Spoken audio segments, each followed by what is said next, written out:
detrás de todos los eventos, principalmente de las guerras, se encuentra una dimensión espiritual.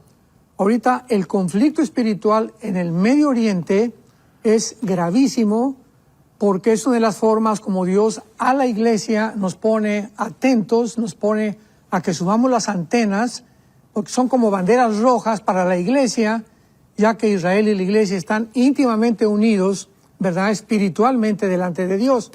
Israel está como el pueblo terrenal de Dios, la iglesia como el pueblo o la familia espiritual de Dios.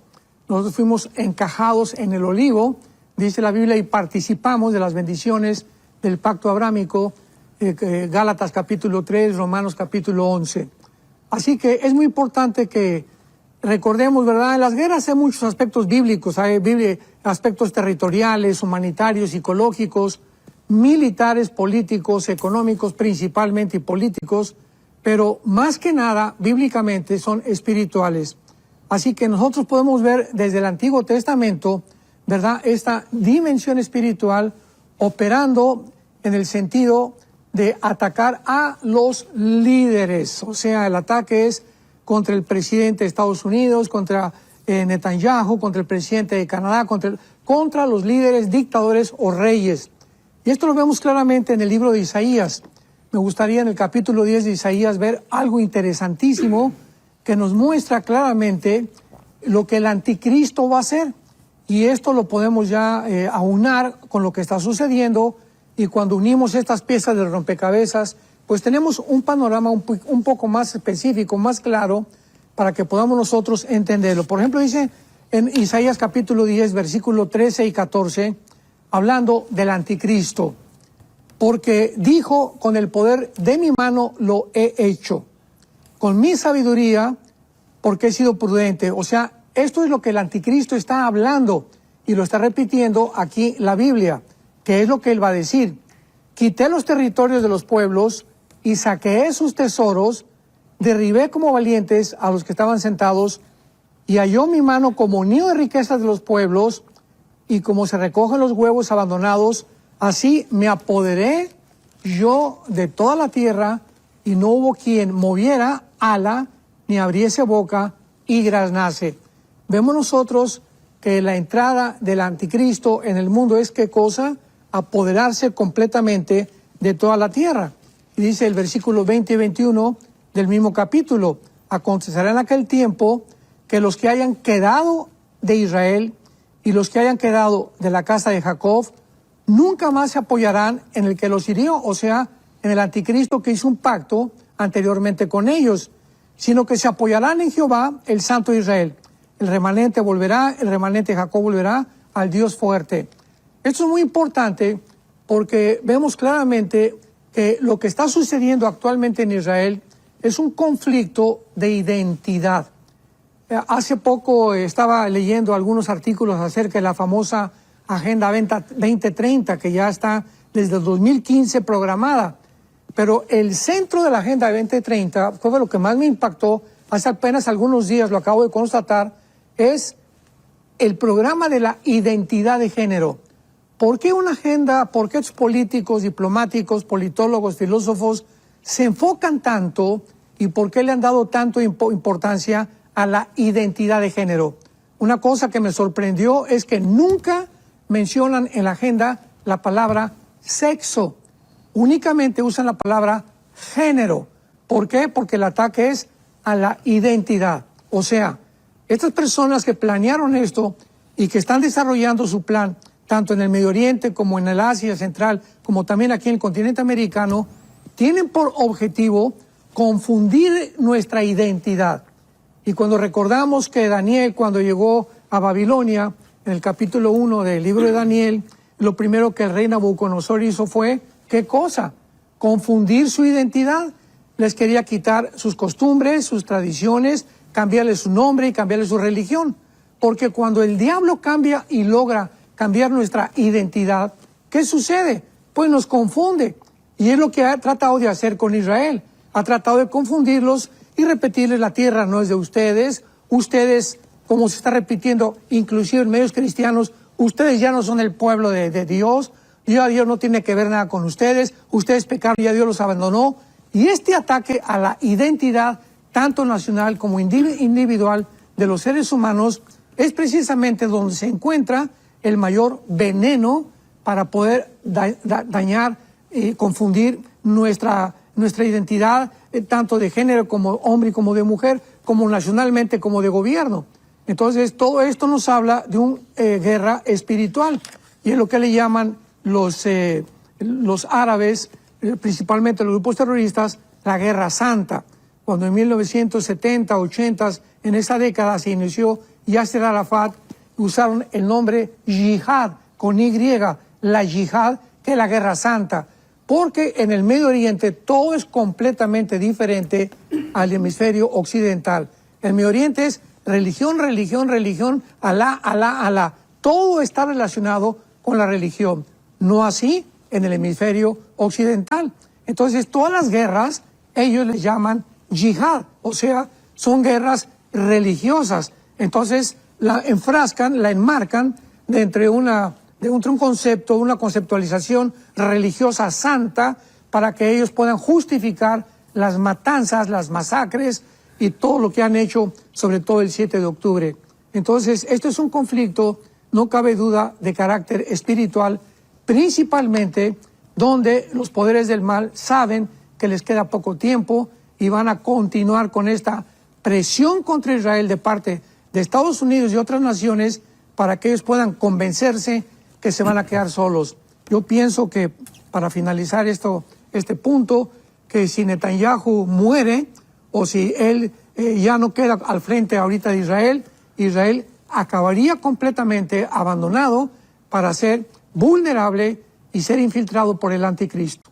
El libro de Daniel, que es un libro maravilloso, donde se encuentran las principales profecías de los últimos días.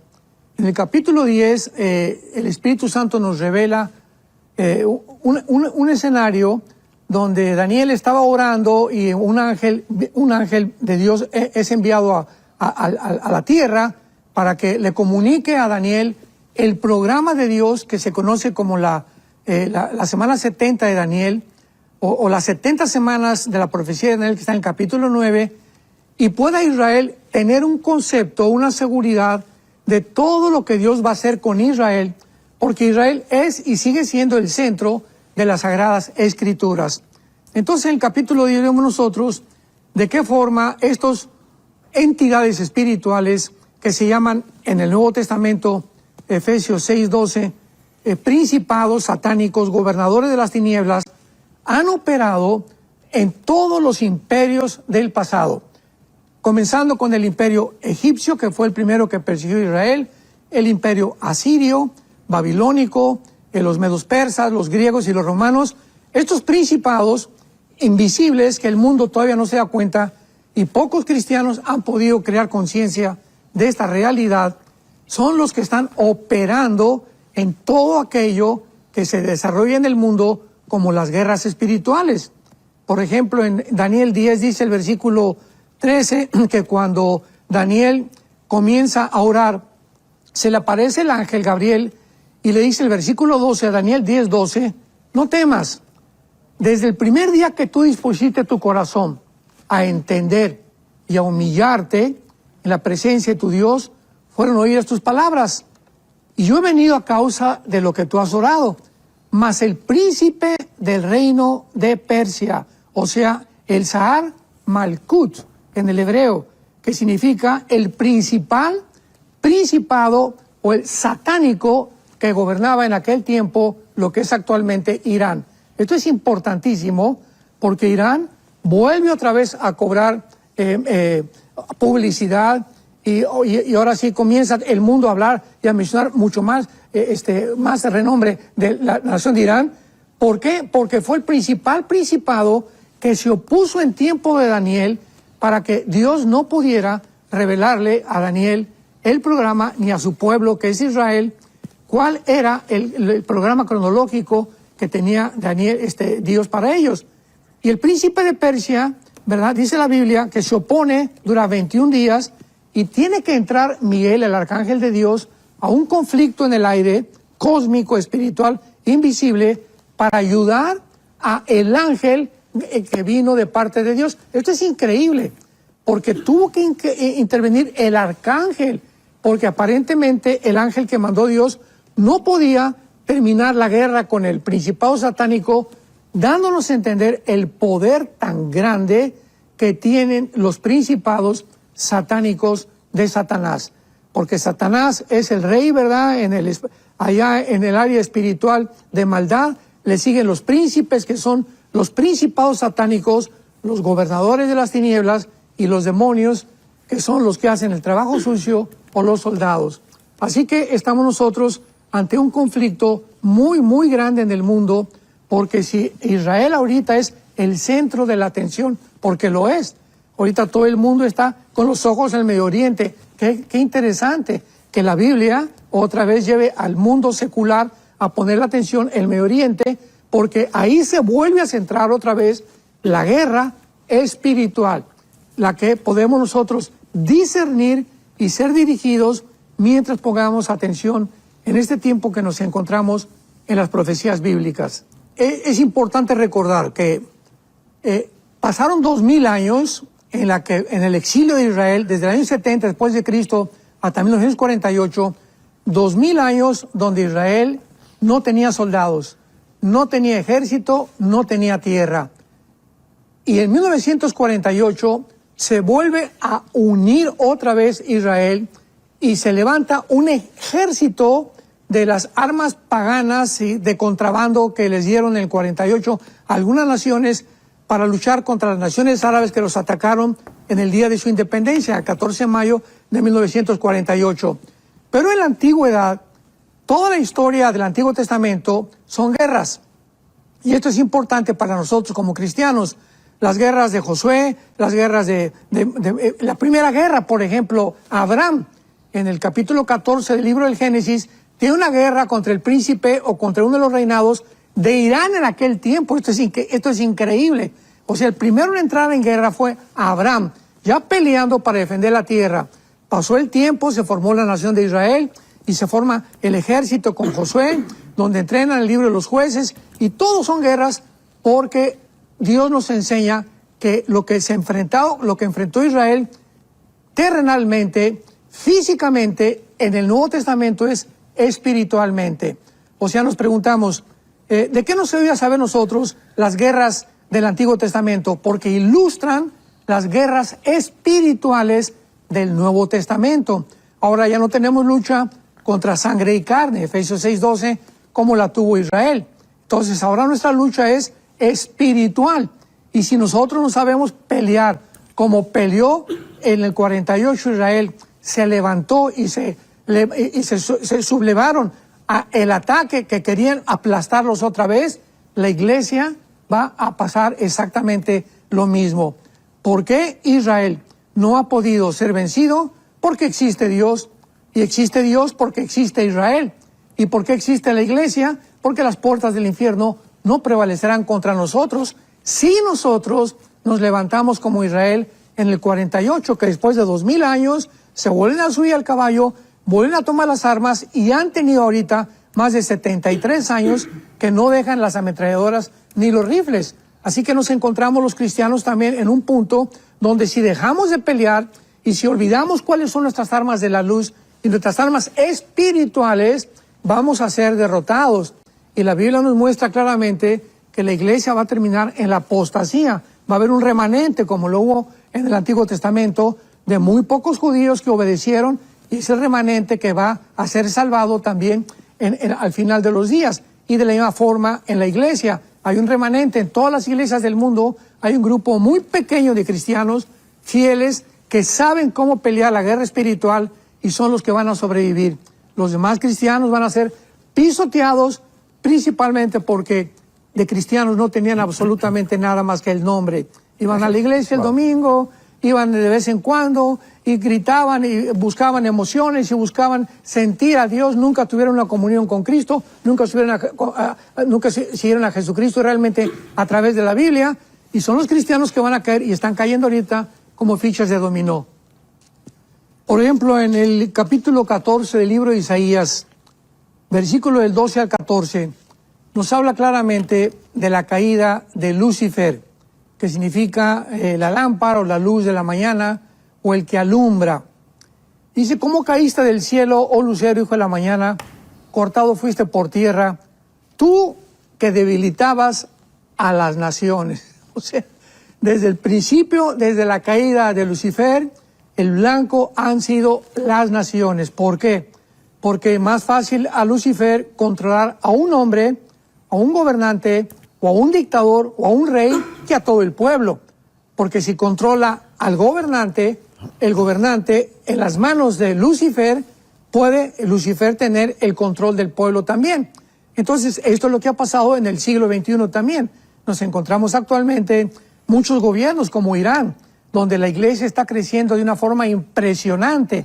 El pueblo de Irán está en contra de los líderes, pero los líderes, los ayatolás, son los que están atrayendo la atención del mundo, pero no el pueblo. Lo pasa en Cuba, pasa en Venezuela, pasa en cantidad de naciones donde los venezolanos son preciosos, los cubanos son preciosos. México es un país lindo, hospitalario, pero son los gobernantes los que están trayendo la desgracia, la explotación, lo que están haciendo que realmente los poderes de las tinieblas ataquen al pueblo. Y si nosotros en un país que vivimos, teniendo un gobierno que no está a favor de la Biblia, ni tampoco de la familia, ni tampoco del matrimonio entre hombre y mujer, tenemos los cristianos en la iglesia que cerrar filas y guardarnos porque el ataque viene contra nosotros. Entonces, este es el ataque espiritual de Satanás. Tenemos que entenderlo. Es a las naciones, a los líderes. Por eso 1 Timoteo 2 nos manda orar por los líderes, porque claro, por ello tenemos paz y armonía. Y dice a continuación que Satanás decía en su corazón, subiré al cielo, junto a las estrellas levantaré mi trono y me sentaré en el testimonio a los lados del norte. ¿Cuál es el programa de Satanás? Atacar las naciones y él levantarse sobre todos los demás. El control sobre los seres humanos.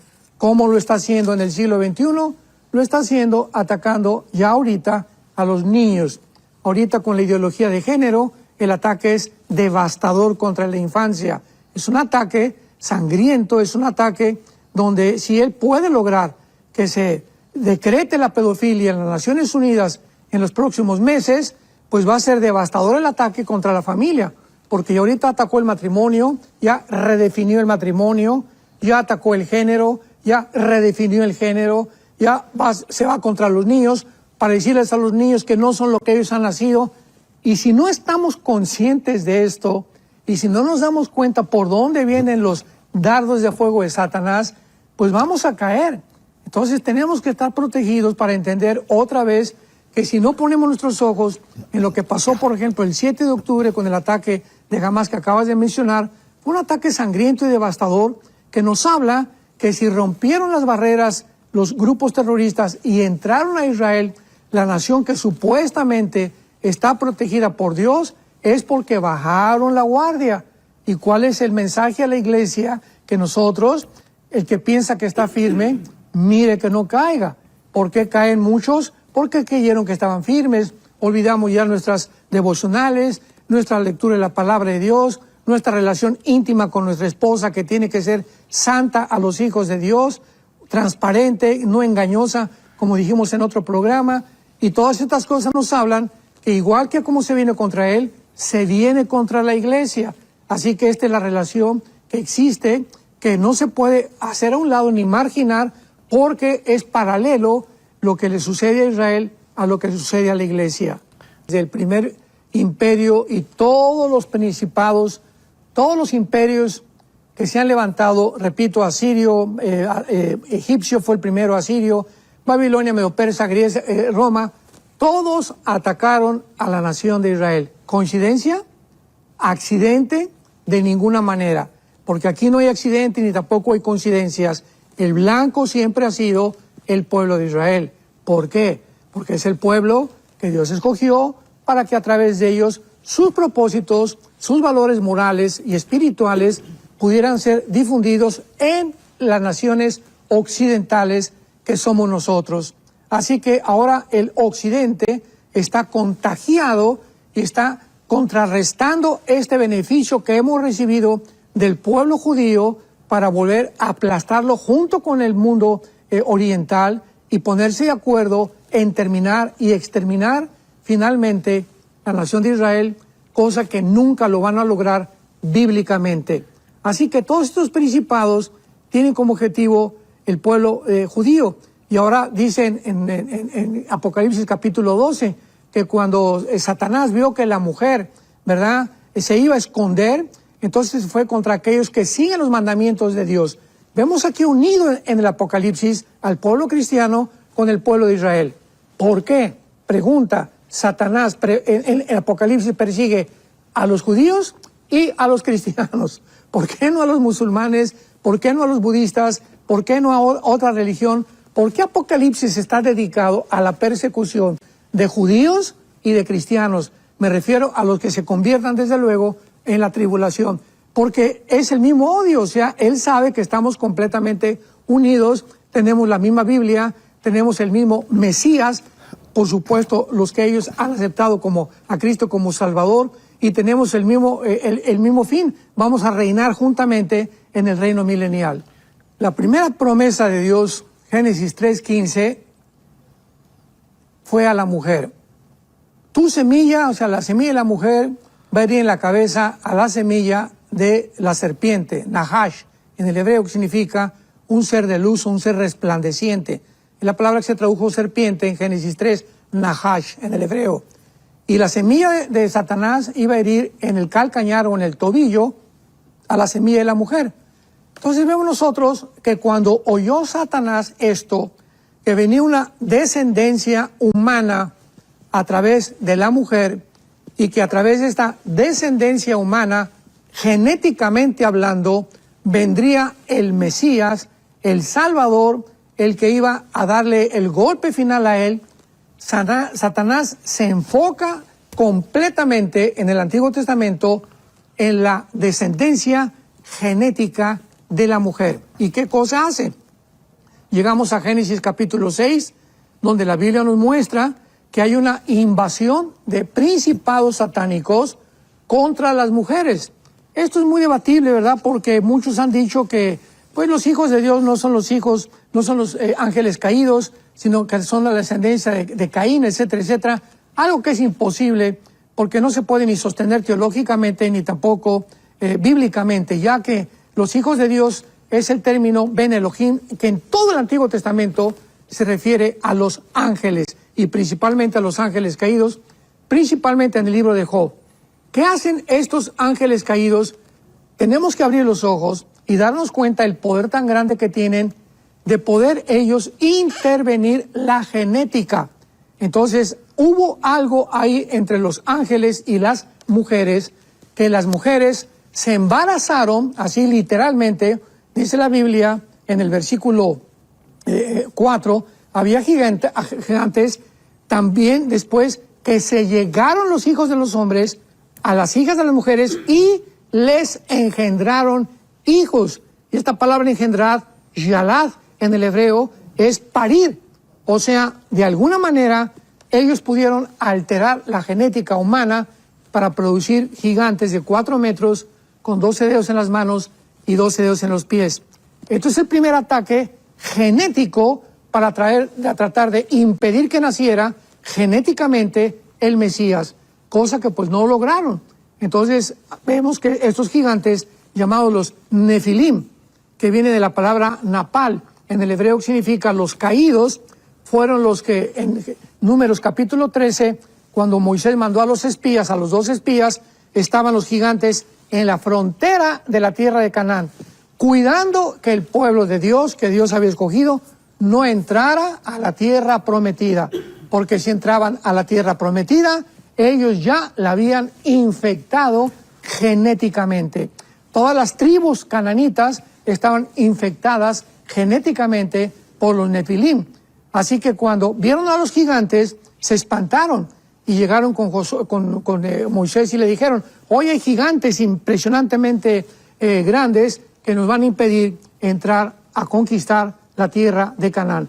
Y así todo el Antiguo Testamento vemos que estos gigantes o estos Nefilim vivieron en este planeta 1000 años. El que los acabó, segunda Samuel capítulo 21 fue el rey David.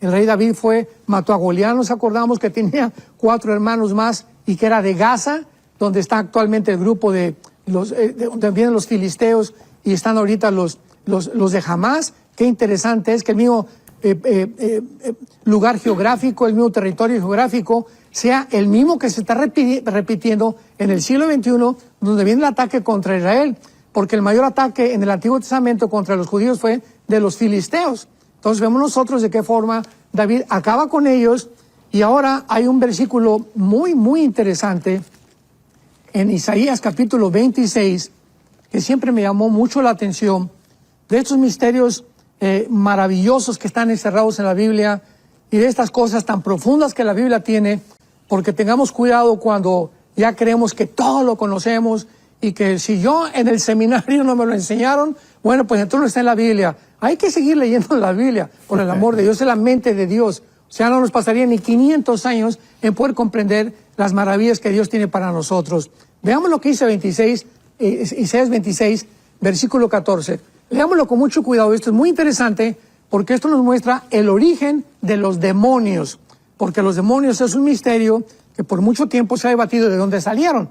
Sabemos que los ángeles los creó Dios, pero los demonios, ¿de dónde salieron? Dice así: muertos son, Isaías 26, 14, muertos son, no vivirán. Han fallecido, no resucitarán, porque los castigaste y destruiste y deshiciste su recuerdo.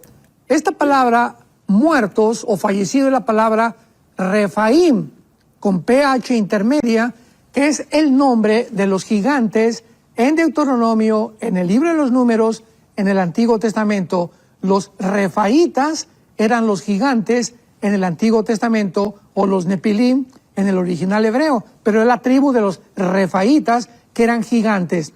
Qué interesante que nosotros sabemos que todos vamos a resucitar, ¿verdad? Los buenos y los malos vamos a resucitar. Pregunta: ¿a quién está refiriéndose el Espíritu Santo? ¿A qué personas, entidades que no van a resucitar? No resucitarán, y lo dice los refaitas. O sea, cuando se mueren los gigantes que los mata David y dejan de existir, como era una raza híbrida, hay una posibilidad muy grande que los espíritus de esos gigantes, que eran la raza híbrida, que no podían tener la salvación jamás, hayan sido y son actualmente los espíritus de los demonios. Y esto, ¿verdad? Pues ya están de acuerdo la mayor parte de los escatólogos, aquí en Estados Unidos, en Europa también. Esto es una posibilidad, no podemos asegurarlo, pero es una de las posibilidades más grandes que existen de que estos demonios hayan tenido su origen en los gigantes, y por eso andan vagando sin cuerpo. Y esta es la razón por cual los ángeles y los demonios son dos entidades diferentes. Los ángeles tienen cuerpos, como vimos en el libro de Daniel, que se manifiestan, pero los demonios no tienen cuerpos. Necesitan animales o seres humanos para entrar en ellos y descansar, porque viven un tormento eterno por no encontrar reposo. Entonces, hay que diferenciar, muy importante, que los ángeles caídos no son los demonios, son dos entidades completamente diferentes. Muy buenos días, me da mucho gusto en esta mañana anunciarles la nueva serie que vamos a comenzar, titulada Israel, la higuera y los últimos tiempos. Israel, la higuera y los últimos tiempos. Abran sus Biblias en el capítulo 24 del libro o el Evangelio de Mateo. Mateo 24, versículo 33 al 34. Este pasaje nos servirá como una plataforma bíblica y teológica sobre todo lo que vamos a desarrollar. Acabamos de terminar el misterioso rapto y creo que cubrimos de una forma exegética bastante detallada la doctrina tan importante del arrebatamiento de la iglesia, y vamos a hundirnos, a sumergirnos en esta historia de Israel, la higuera, y demostrar más que cualquier otra cosa, el día y la hora nadie la sabe, pero sabemos claramente que nosotros somos la última generación. Es Jesús hablando en el capítulo 24 de Mateo, versículo 32. De la higuera aprendan la parábola.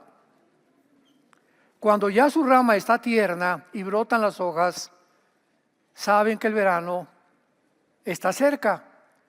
Asimismo ustedes, cuando vean todas estas cosas, conozcan que está cerca las puertas. De cierto les digo, que no pasará esta generación hasta que todo esto acontezca. Rápidamente, antes de desarrollar todo este tema, que nos va a llevar 4 o 5 conferencias tal vez, es importante que nosotros sepamos que la higuera representa a la nación de Israel. De eso no hay absolutamente ninguna duda alguna. Así que cuando Jesucristo dice que cuando la higuera reverdeciera, que tuvo lugar el 14 de mayo de 1948, cuando Israel resucita, Israel renace nacionalmente como nación soberana, libre e independiente. En ese momento comienza la cuenta regresiva de Dios. ¿Qué es lo que Cristo nos está diciendo? Que la generación que vea esto no pasará. Será la última generación. No podía ser la generación de la época en la que él estaba viviendo, porque Israel en el año 70 después de Cristo fue expulsada, exiliada a todas las naciones hasta 1948. Así que nosotros somos esa generación. ¿Cuándo sucederán todas estas cosas? No sabemos si en 2025, 2028, 2030, pero somos la última generación bíblica que nos da realmente el privilegio de poder prepararnos ya, tomar en serio a Dios por todo lo que se viene en el mundo y estar atentos en cualquier momento de oír una trompeta en el cielo, que solamente los cristianos la van a oír. Oír una voz que es la de Jesús y cuando menos lo esperemos, estamos con Él. Para irnos con Él al cielo. En Juan capítulo 14, Jesucristo dijo, no se turbe su corazón ni tenga miedo. En la casa de mi Padre voy a preparar lugar para ustedes. Y cuando me fuere, vendré por ustedes y os tomaré a mí mismo para que donde yo estoy, ustedes estén. ¿A dónde está Cristo? En el cielo. Entonces, el rapto no puede ser la segunda venida, porque la segunda venida, Él viene y baja y no nos lleva al cielo. Baja con nosotros a establecer su reino milenial. En Juan 14 le está prometiendo que cuando venga es para irnos con Él al cielo. Y cuando estemos en el cielo, aquí abajo, van a pasar los 7 años de la tribulación. Y mientras nosotros en el cielo vamos a ser juzgados. No por la salvación, porque ninguna condenación hay para el que esté en Cristo Jesús. Ya estamos completamente cubiertos y garantizada nuestra salvación. Vamos a ser juzgados por todo lo que hicimos o dejamos de hacer desde el momento en que tú y yo nos convertimos. Porque nuestro pasado antes de nuestra conversión no existe. Como está más lejos el occidente que el oriente, Dios hizo alejar de nosotros todas las cosas que hicimos en el pasado. Tus asesinatos, tus robos, tus adulterios, tus abortos, tus mentiras, todo quedó en la cruz de Cristo. El que está en Cristo, nueva criatura es. Las cosas viejas pasaron, de ahí en adelante todo es hecho nuevo. Muy bien. Todo esto lo voy a desarrollar más adelante, pero quiero comenzar con el aspecto histórico. Porque si no conocemos la historia, no podemos entender nada de lo que está pasando. A través de la historia, una de las más frecuentes preguntas que los cristianos han hecho es ¿cuándo y cómo regresará Cristo. Sin embargo, ha sido precisamente en el siglo XXI donde nos encontramos cuando por primera vez en toda la historia un hombre es capaz de gobernar el mundo. Hace 15 años todavía no era posible, mucho menos el siglo pasado. Por el avance impresionante de la tecnología, de la cibernética y de la genética, ahora es posible que un hombre, como la Biblia lo profetizó, llamado el Anticristo, pueda tener el control del mundo mediante el control económico de un chip. Mediante una marca que será puesta en la mano derecha o aquí en el entrecejo, en la frente, y nadie va a poder vender, comprar, ni tu carro, ni pagar la renta, ni comprar en el Oxxo, ni ir a desayunar. No vas a poder ni pagarle una Uber, no vas a poder hacer nada si no tienes esa marca. Un control total que es a donde se dirige el mundo desde la pandemia. La pandemia fue un ejemplo de la forma como los gobiernos totalitarios, ¿verdad? Los gobiernos autoritarios aprovecharon para ejercer sobre nosotros una coerción de nuestras libertades y derechos individuales y humanos, aprovechándose de la supuesta falsamente llamada ciencia. Tristemente, la mayoría de las iglesias cristianas no estudian las profecías bíblicas, por lo que ha habido una explosión de falsas enseñanzas proféticas. La sana doctrina ha sido reemplazada por mensajes inofensivos. O sea, ya no se quiere predicar el pecado, el infierno, la segunda venida, el arrebatamiento de la iglesia, el juicio del gran trono blanco, el juicio de los cristianos arriba en el cielo. Nada de eso, todo es ahorita sugar coated, como le llaman en inglés, cubierto con azúcar para que la gente no se vaya y siga viniendo a la iglesia. Y el evangelio bíblico ofende. ¿Por qué? Porque es la palabra como una espada que penetra a lo profundo de tu vida y te dice: tú estás viviendo mal, tú eres un pecador, eres una pecadora, necesitas arrepentirte de tu vida, cambiar de dirección y creer en la cruz lo que Dios hizo en tu lugar con la sangre de Jesucristo. Pero como amenaza nuestra libertad personal, y como a mí no quiero que me diga nada a nadie, y como ya tengo yo mi religión y nadie me la va a quitar, no hay ningún problema. Pero ya fuiste expuesto a la luz, y el rechazo de esa luz es la razón del juicio venidero. En este tiempo, cuando todos los eventos proféticos están siendo cumplidos literalmente en las páginas de la Biblia y en la mayor parte de los medios de comunicación, los cristianos realmente están o dormidos o están anestesiados o se acostumbraron nada más al domingo en la mañana como su vida cristiana. En Lucas 18:7, Cristo hizo una pregunta: cuando el Hijo del Hombre venga, ¿hallará paz en el mundo? O sea, fue una pregunta capciosa, adelantándose proféticamente a saber que cuando Él venga, vendrá un mundo donde reinará la apostasía de la iglesia. Ahora, han transcurrido 2000 años desde que Jesús se fue al cielo. Y como cristianos tenemos que tener dos cosas. Vamos a poner las bases. Tenemos que tener dos cosas muy en claro. Número uno, nadie conoce el día o la hora del regreso de Jesús. Mateo 13:32. Nadie conoce el día y la hora. Esta última semana he oído 3 o 4 que mandaron a mi WhatsApp diciéndome: es que dijo que el 28 de septiembre, otra persona que el 13 de septiembre, otra señora: no, es que a mí se me apareció Jesús y me dijo en sueños que venía el 10 de octubre. Todas estas son amarillismo profético, fanfarronerías que no es posible de creerlas. Porque el día y la hora, vamos a ver que aunque no sabemos el día y la hora, podemos saber los tiempos en que nos encontramos y lo vamos a demostrar con la palabra de Dios. Entonces es muy importante poner en claro esto. Y en segundo lugar, que sí podemos conocer los tiempos en que nos encontramos.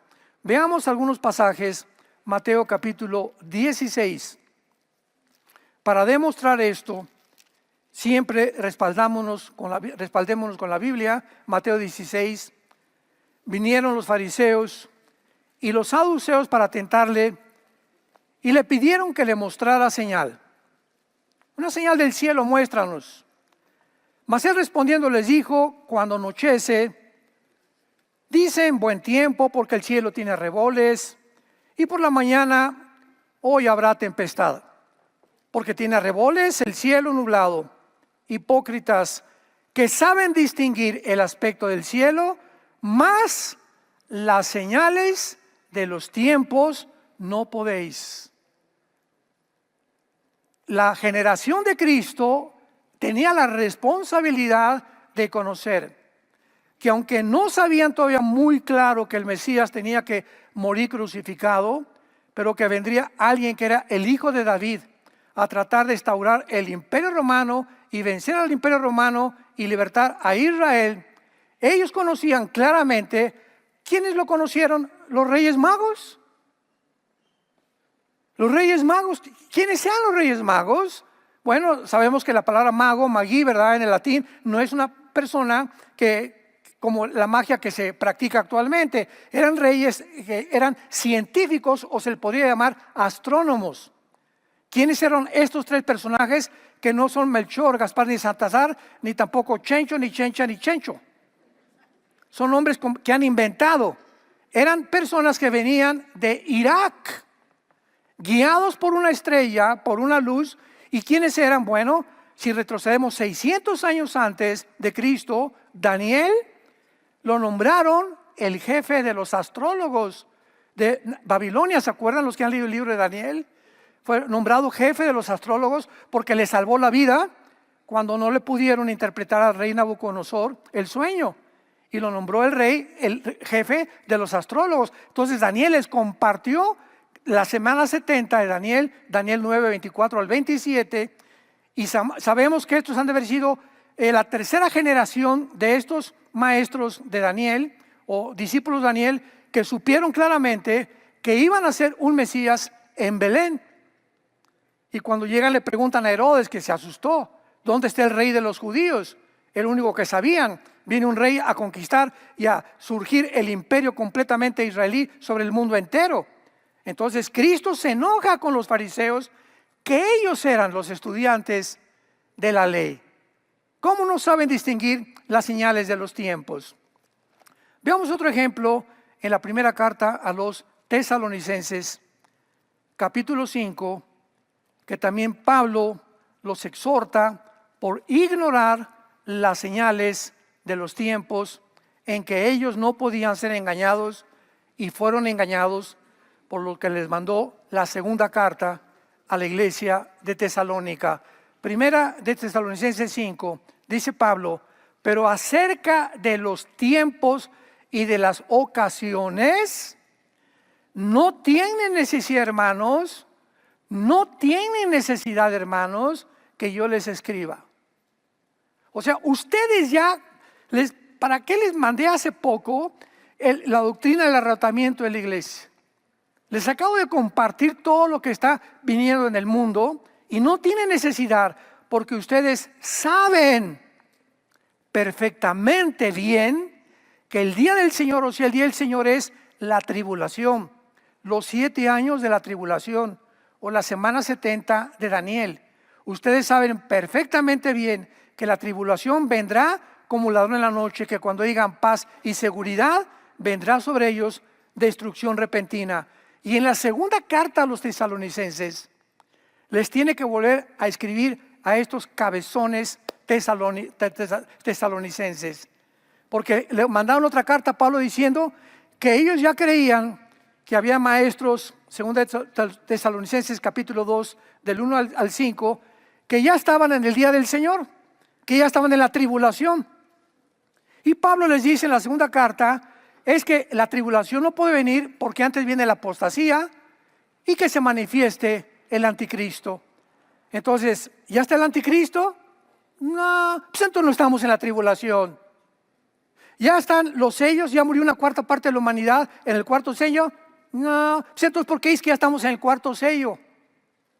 Hay gente que así me ha dicho, estamos en la quinta trompeta. Le dije, ¿estás? Pero ¿de qué fumaste anoche? Increíble, increíble. Que haya tantos cristianos con una mente tan oscurecida de ignorar los tiempos y las señales que Dios quiere que tengamos. La palabra tiempos, apúntalo aquí, es la palabra cronos, que es de ahí viene la palabra cronología. No tenemos necesidad de saber qué es lo que viene primero. Primero viene el arrebatamiento de la iglesia.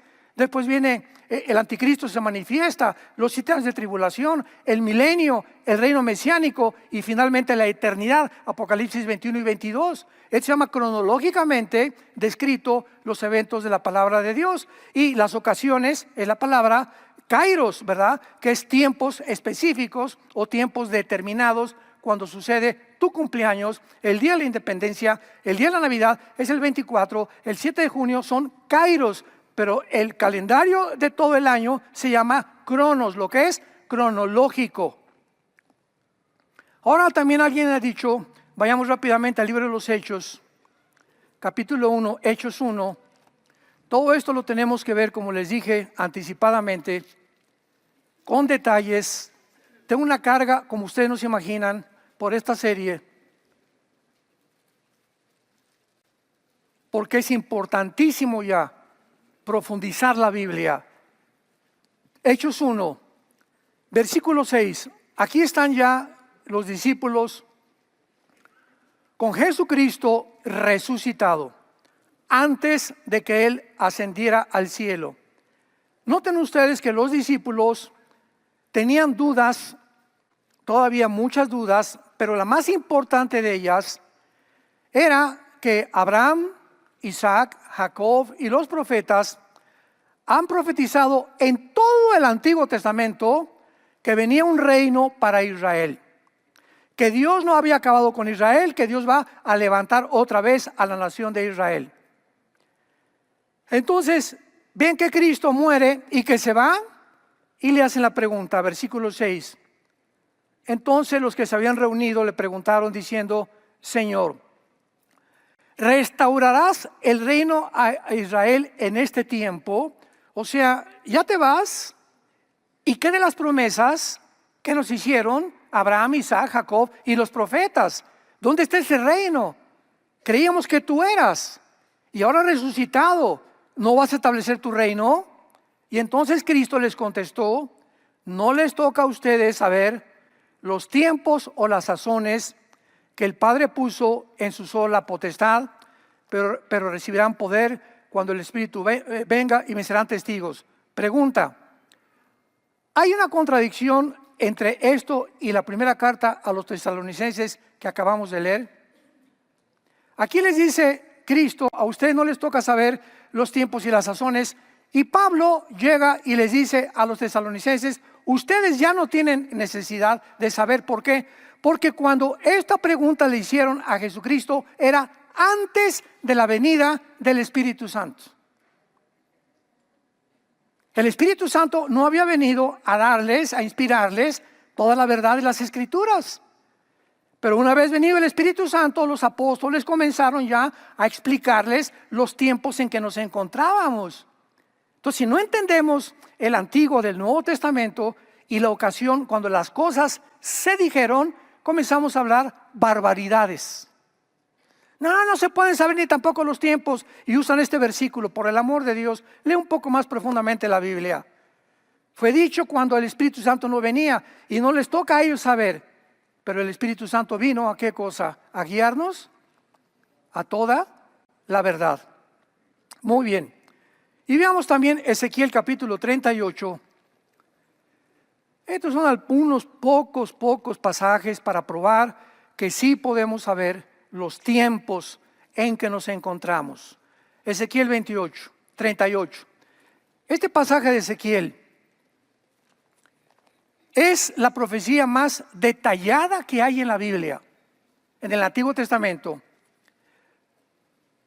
Porque se profetiza, damas y caballeros, santos de Dios, las naciones que existieron en el antiguo,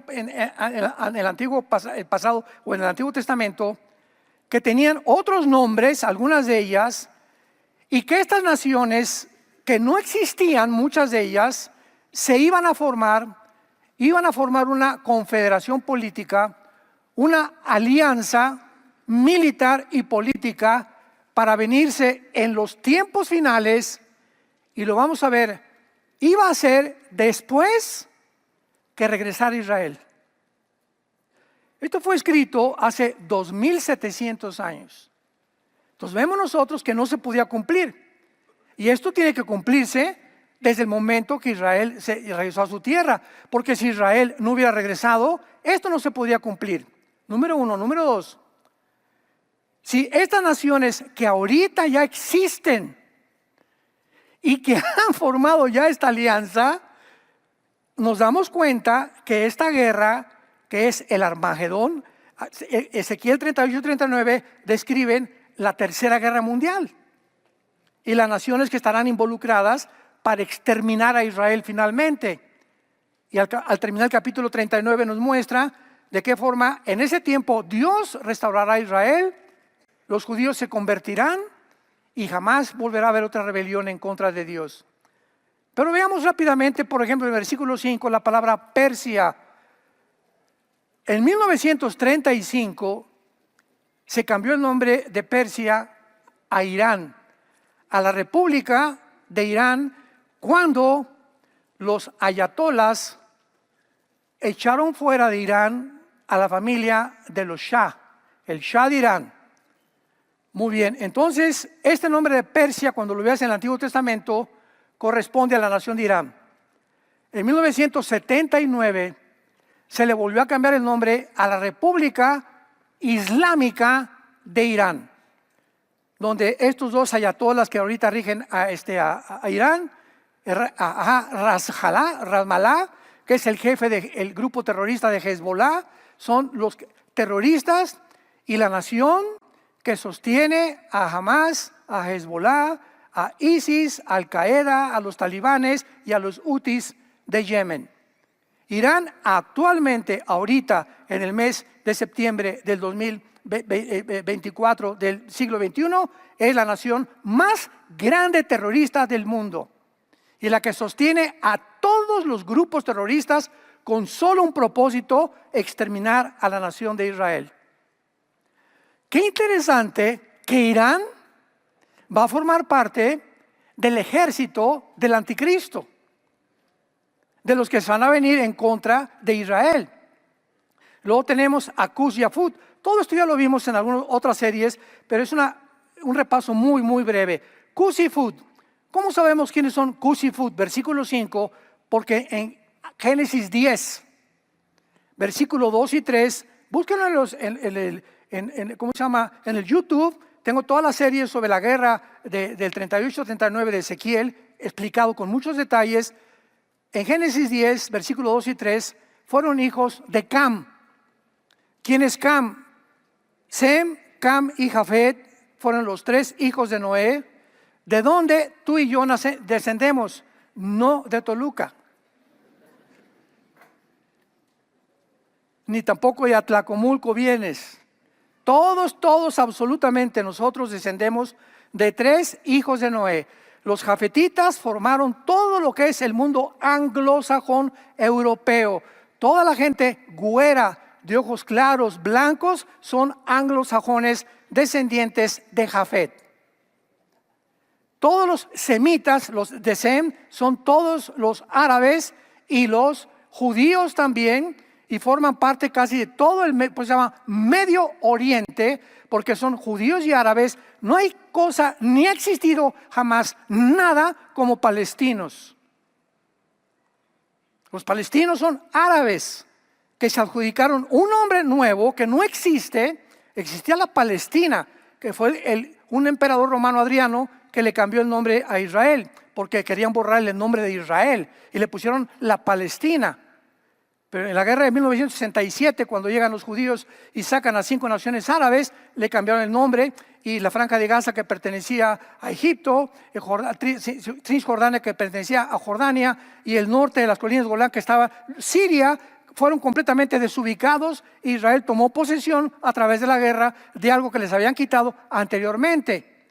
Y los árabes, que cuando llegaron los judíos en el 48 se encontraban ahí en la tierra, eran árabes. Y cuando se les propuso el programa inglés de la partición del Medio Oriente para que se repartieran aquí los árabes y aquí los judíos, ellos lo rechazaron, lo hicieron a un lado. Y entonces se fueron a la Franja de Gaza, que estaba controlada por Egipto, no por Israel, y comenzaron a cambiarse el nombre de palestinos. ¿Por qué? Porque las naciones árabes a las que ellos pertenecían, ninguna de ellas los aceptó. Y no le convenía a la Liga Árabe de aquellos tiempos de que sacaran un grupo de árabes de Israel, porque siempre ha sido el propósito de la hermandad musulmana, que fue fundada por Al-Anamán y por Husseini, y después por Yasser Arafat, que fue discípulo de Husseini, y que se unieron con los nazis, se unieron para destruir a Israel, se suicida Hitler, y todavía en los 50 continúan con el proyecto de exterminar a Israel. Todo esto es importantísimo para que nosotros podamos entender las profecías bíblicas. Ahora bien, lo que hace el regreso de Israel a su tierra, un evento único y milagroso, es que el renacimiento de Israel en 1948 se ha ocultado del mundo bíblicamente, porque si no tienes la Biblia, bueno, pues Hitler, ¿verdad? En los campos de concentración, 6 millones de judíos murieron, etcétera, etcétera.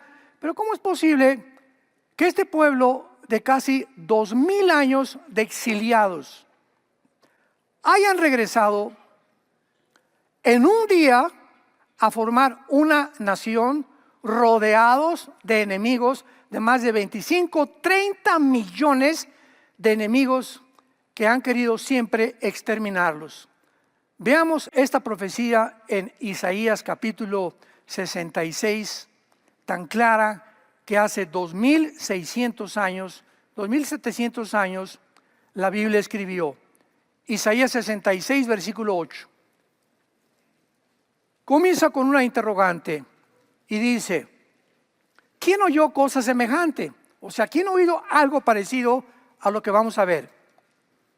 ¿Quién ha visto tal cosa? ¿Concebirá la tierra en un día? ¿Nacerá una nación de una vez? Pero en cuanto Sión estuvo de parto, dio a luz a sus hijos. Un milagro se define cuando se desafían las habilidades o la natural comprensión del ser humano. Lo que hace el nacimiento de Israel, el renacimiento nacional de Israel, milagroso, es que ninguna otra nación en la historia ha regresado después de haber sido exiliada por más de una generación, por más de 70, 80, 90 años de edad. Israel fue exiliada casi 2000 años. Y regresaron con la misma cultura, el mismo idioma, las mismas tradiciones y la misma religión y el mismo nombre de Israel, el mismo nombre de Hashem, el mismo nombre de Yeshua HaMashiach, el mismo nombre en el hebreo que todos habían enseñado desde miles de años antes por los profetas. Nadie en la historia ha podido igualar este milagro. Muy bien, ¿por qué lo hizo Dios? Por la siguiente razón. Llegan los judíos en el 48 milagrosamente. Milagrosamente, vamos a ver más adelante las etapas que tuvieron que atravesar para que pudiera lograrse que Israel estuviera en su tierra. No nos imaginamos, fueron 2 guerras mundiales casi y la caída del antiguo imperio otomano para que pudiera Israel llegar a Israel. Entonces, esto es milagroso. Aparte de esto, 1948, 14 de mayo, David Ben Gurión primer ministro de Israel, es nombrado. A las 10 horas después que Ben Gurión declara la independencia de Israel, se les vienen encima los árabes. Vamos a tomar en cuenta y a recordar que los judíos venían del Holocausto. Los judíos no tenían armas en aquel tiempo. Casi estaban comenzando, imaginémonos nada más, no tenían reglas, no tenían una política, no tenían una constitución todavía. Y vencen a las naciones árabes milagrosamente. Todavía hay más. 1956, el presidente Gamal Nasser de Egipto, del 48 nos brincamos a 1956.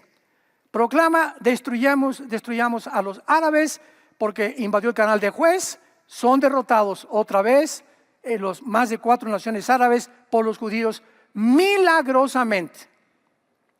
1967, la Guerra de los 6 días. La Guerra de los 6 días se encuentra registrada en la Academia West Point de Estados Unidos, que es una academia militar muy famosa, como una de las guerras, y en la historia y en las enciclopedias también, más milagrosas que las de Napoleón Bonaparte, que las de Aníbal, que las de Alejandro el Magno, que de todos estos grandes conquistadores del pasado. ¿Por qué? Porque el 1 de junio de 1967, otra vez el presidente de Egipto, Nasser, le habla a Irak, a Siria y a Jordania para que se junten bajo esta bandera que levantaron. Exterminemos a los judíos. Exterminemos el Estado de Israel. A los 3 días, los judíos ya estaban reconquistando la ciudad de Jerusalén.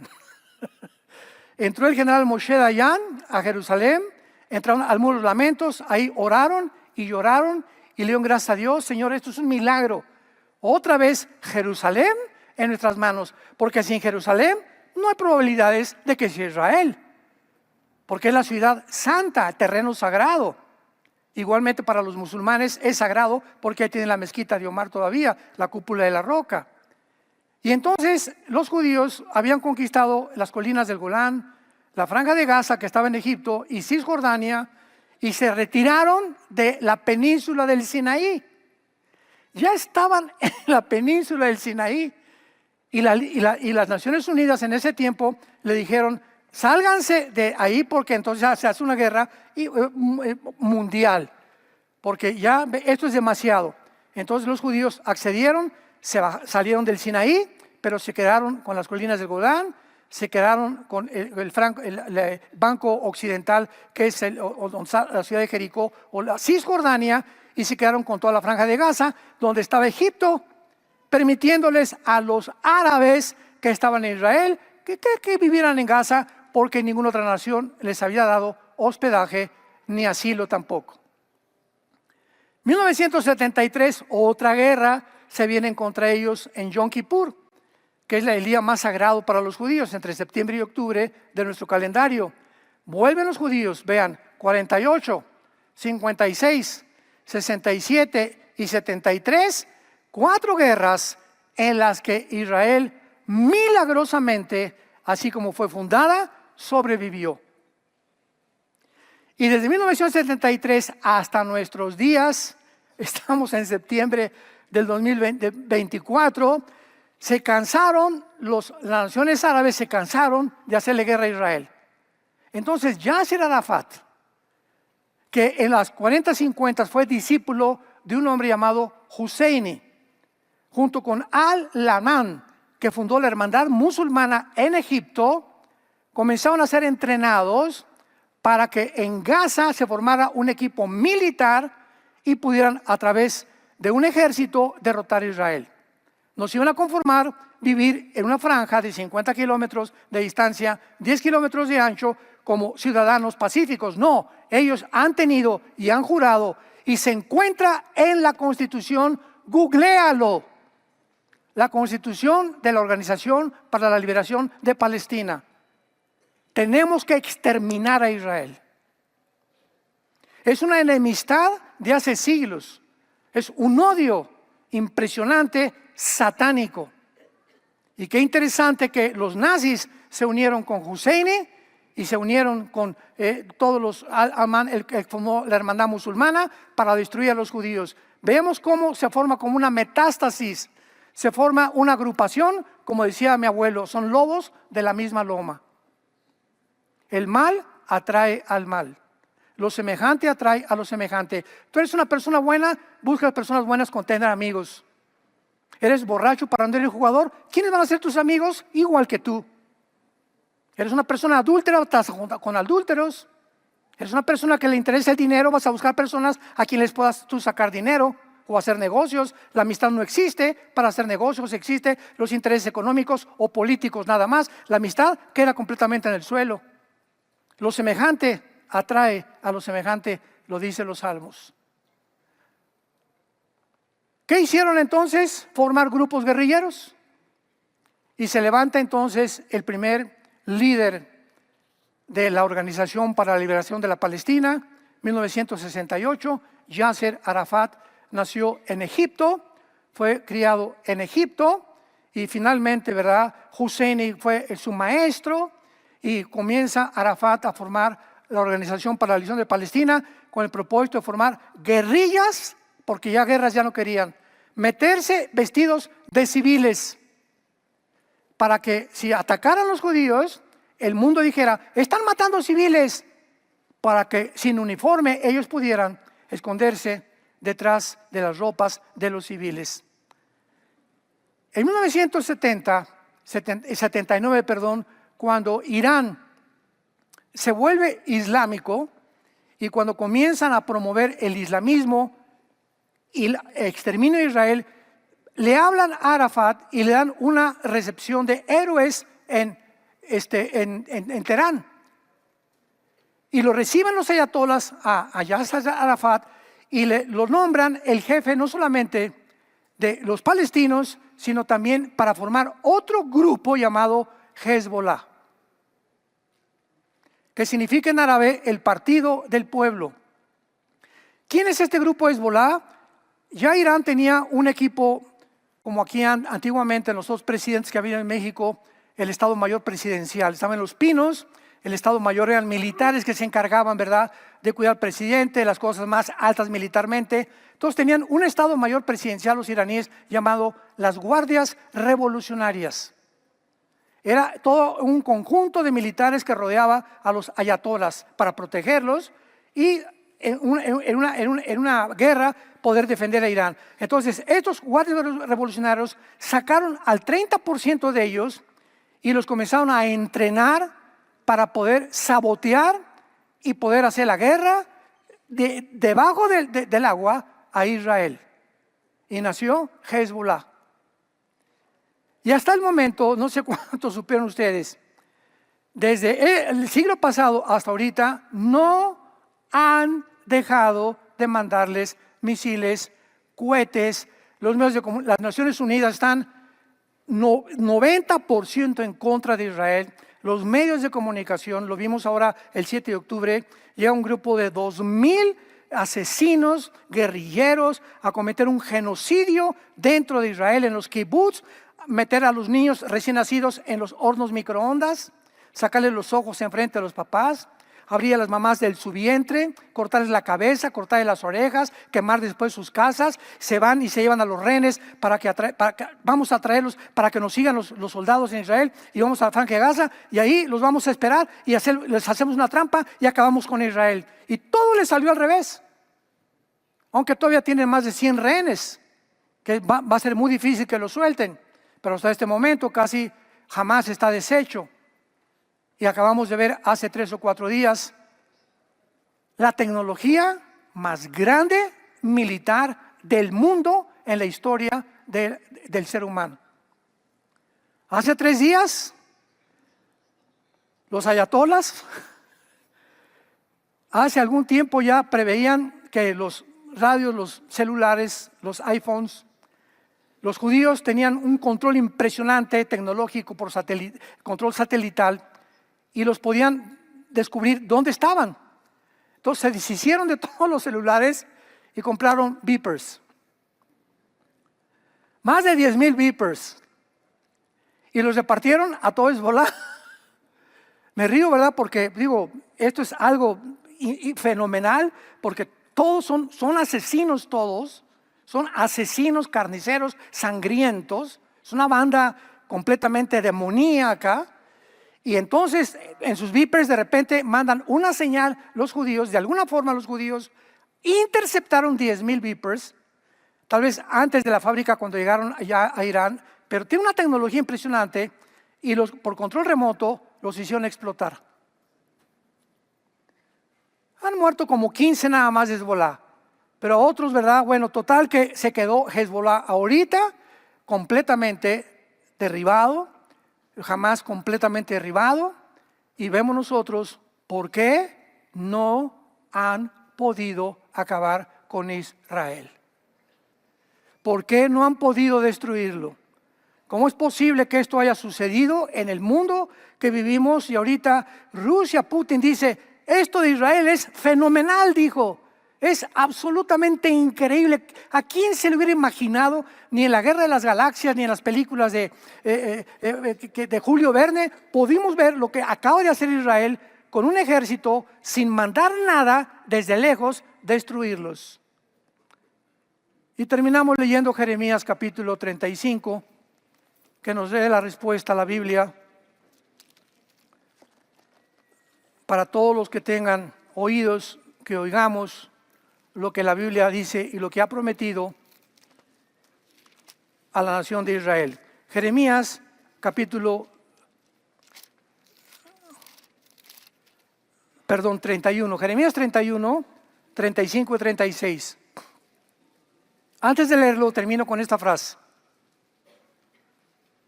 Cuando Dios, tenemos que entender, cuando Dios planeó formar una nación, los seres humanos estamos en planeta Tierra. Dios tenía que buscar la manera de que esos seres humanos lo conocieran a Él. Si es que hay un creador, si es que no somos de la nada ni venimos de los animales. Entonces Dios escoge a un hombre llamado Abraham para formar esta nación. Y para que a través de esta nación diera a conocer al mundo entero que Dios es uno, que se llama Yo soy el que soy, Jehová. Y que a través de esta nación Dios manifestara sus propósitos, sus códigos morales y sus valores a través de esta nación. Por eso Dios los escogió. Imaginémonos a Satanás.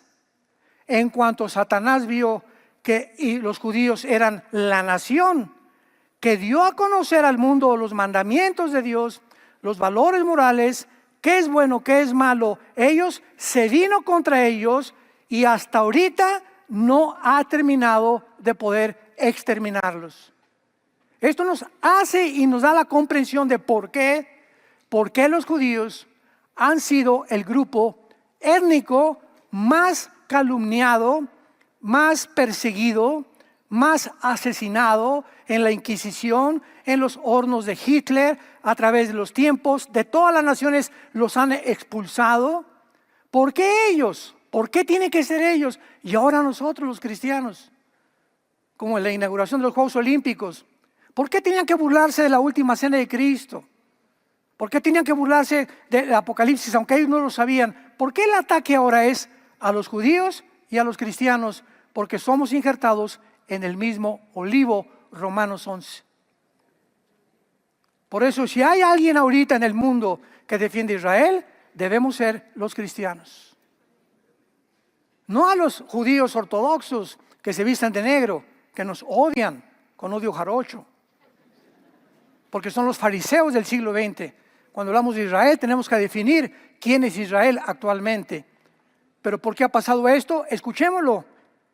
Jeremías 31, 35. Así ha dicho Jehová. Que da el sol para la luz del día, las leyes de la luna y de las estrellas, para la luz de la noche. Que parte el mar y brama sus ondas. Jehová de los ejércitos es su nombre. si faltaren estas leyes delante de mí, dice Jehová, también la descendencia de Israel faltará para no ser nación delante de mí eternamente. ¡Wow! Sigamos. Así ha dicho Jehová. Si los cielos arriba se pueden medir y explorar abajo los fundamentos de la tierra, también yo desecharé toda la descendencia de Israel por todo lo que hicieron, dice Jehová. Dios pone testigos y dice, el día que falten las leyes cósmicas, el día que alguien pueda llegar al fondo de la tierra, o que pueda encontrar y descubrir el espacio, ese día yo desecho a Israel.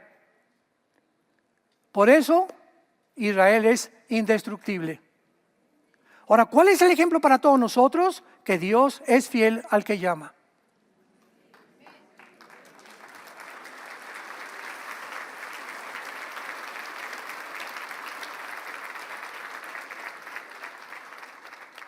Simplemente Dios nos está diciendo, vean, después de todo lo que me hicieron, lo que le hicieron a mi hijo, soy fiel. ¿Qué nos dice a la iglesia eso? Que nunca te dejaré ni te desampararé. Después de lo que le hiciste a tu esposa, a tu novia, a tu novio, tus abortos y todo, te amo. Quiero tener misericordia de ti, porque de tal manera los amo que mi hijo pagó por ti y por mí lo que tú merecías pagar, la condenación eterna. Y cuando los cristianos descubrimos todo esto, ya no somos antisemitas, porque es impresionante que el antisemitismo, el odio contra Israel, está entrando a las iglesias cristianas. ¿Por qué? Porque no conocen la Biblia. Simplemente por esta razón, por una ignorancia impresionante de las profecías bíblicas. Y tenemos ya que despertar y darnos cuenta que tenemos que orar por Israel, por México más que nunca, por Estados Unidos, por las naciones del mundo.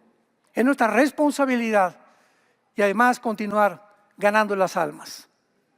Padre, te damos gracias por tu palabra. Porque los cielos y la tierra pasarán, pero tus palabras, así como Israel, fue recogida milagrosamente, sostenida milagrosamente, preservada milagrosamente hasta el final. Solamente nos habla que si tú has sido fiel con esa nación, lo serás también con nosotros, con tu iglesia, hasta el fin. Gracias, Padre, porque es la evidencia más grande que tú existes, la sobrevivencia de la nación de Israel. Te alabamos y te bendecimos por tan grande misericordia, por un amor tan infinito, por la profundidad de tu sabiduría, de tus decretos, de tus conceptos, de tus dichos y de todos aquellos preceptos que nos has dejado para saber que somos tus testigos de que tú eres Dios en el cielo y en la tierra. A todos ustedes que nos ven por la televisión, les invitamos a que en esta mañana haz la paz con Dios. No sigas en ese camino que conduce a la muerte, porque hay caminos que parecen derechos, pero su fin es muerte.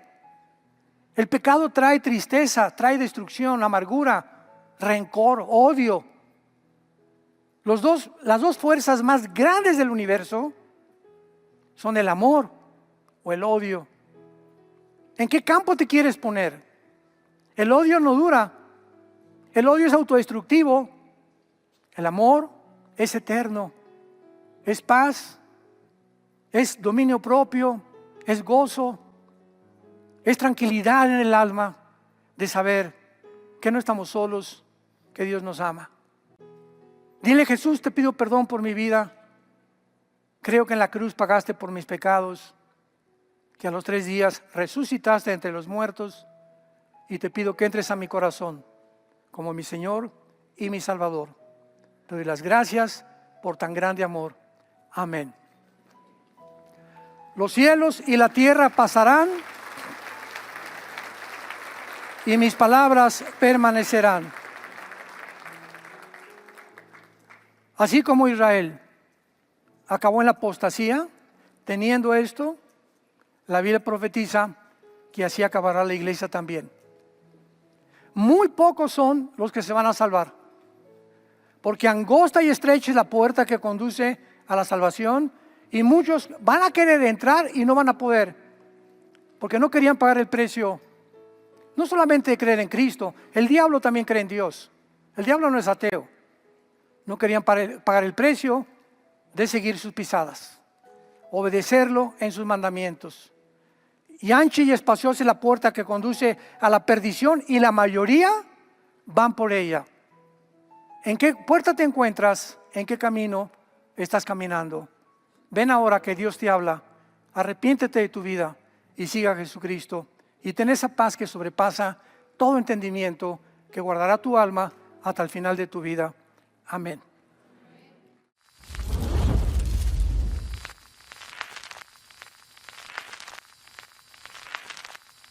Hola, ¿qué tal? Me da mucho gusto saludarles, y quisiera simplemente comunicarles que gracias a todos ustedes a través de todas las naciones del mundo que aman la palabra de Dios y que realmente están interesados en que nosotros, como organización Vida Nueva para el Mundo y Armando Alducin Ministries, continuemos predicando el Evangelio de la gracia de Jesucristo, y que podamos nosotros continuar haciéndolo gracias a sus donaciones.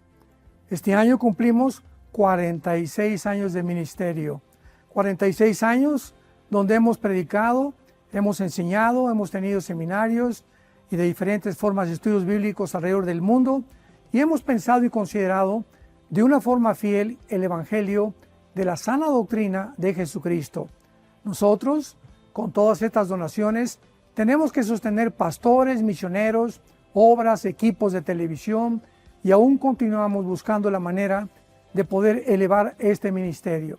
Hasta este momento quiero que ustedes estén enterados que no tenemos una sola propiedad como organización, y así hemos trabajado durante 46 años porque le damos la importancia a la evangelización, a las misiones y también a los hombres de Dios para levantar más pastores. Le damos las gracias, y que pueda Dios con su gracia tocar sus corazones, y que puedan ustedes invertir en un terreno donde es fructífero, porque creemos que ha producido bastante buen fruto para la gloria de Dios. Gracias, muchas gracias por sus aportaciones y por las donaciones que sabemos ustedes continuarán haciendo para que podamos continuar siendo fieles en la predicación del Evangelio de la gracia de Dios. Que Dios les bendiga.